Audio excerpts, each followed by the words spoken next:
Okay, today we're talking about replacing a pergola cover. Safety first. If you're not comfortable climbing on a ladder, you may not want to pursue this project. You may want to hire someone or have someone help you do this. So here's a polyethylene pergola cover we're replacing. You can see the hail holes. It's starting to rip and tear in the wind, literally coming apart at the seams. It gets old and brittle in the sunlight. This one's several years old.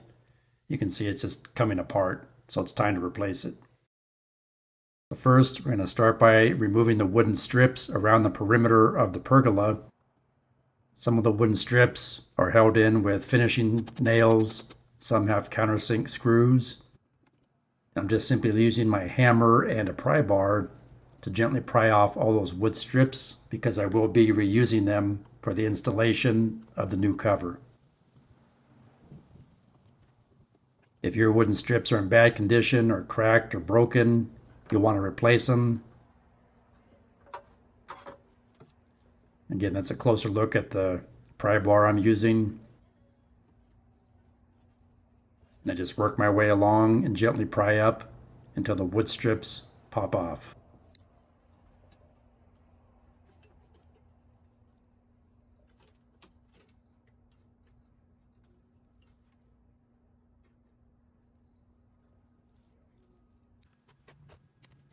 And this tears easily since it's old and brittle. You can take it off in one big sheet or in smaller sections, whatever works best for you. But again, just make sure you get all the wood strips off first. This was also held in place with staples. When I install the new cover, I'll use a staple gun to initially hold the cover in place and then put the wood strips over the staples.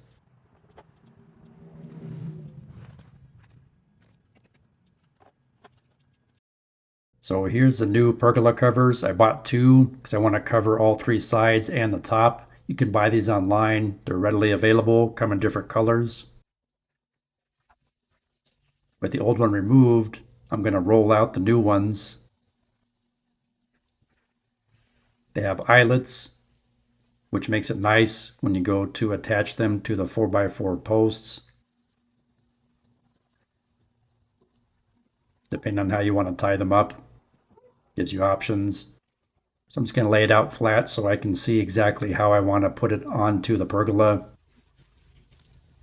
It comes with these sort of bungee cord type tie downs, and those work great.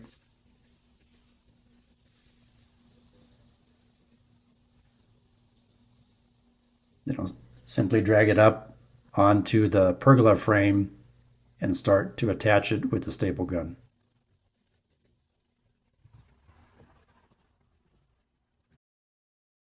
Okay, so I've drug it up on top of the pergola, and I'll temporarily hold them in place with the staple gun.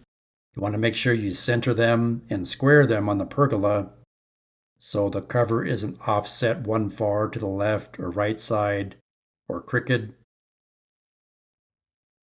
And again, I'm using two separate covers.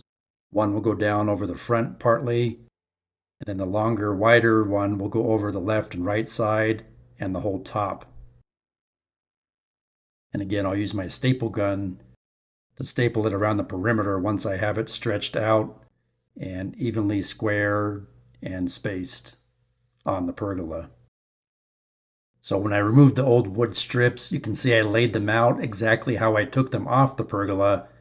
That way I know exactly where they need to go when I reinstall them. Just a little tip for you.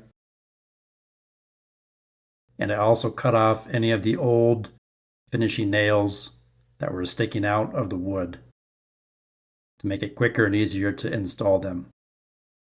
And I'm using these finishing nails.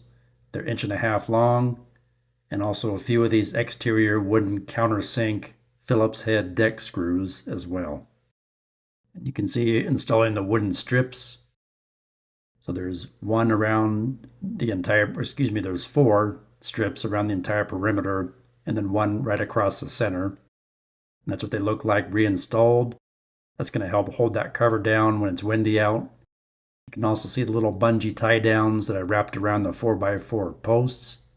Another great option for you is to install some hooks upside down like this, and that will give you something to install those bungee cord tie downs around.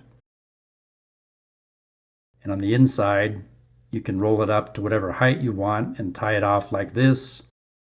And we installed 2 hooks on the inside of the pergola as you see here. Please like, share, subscribe, leave me a comment, and thanks for watching.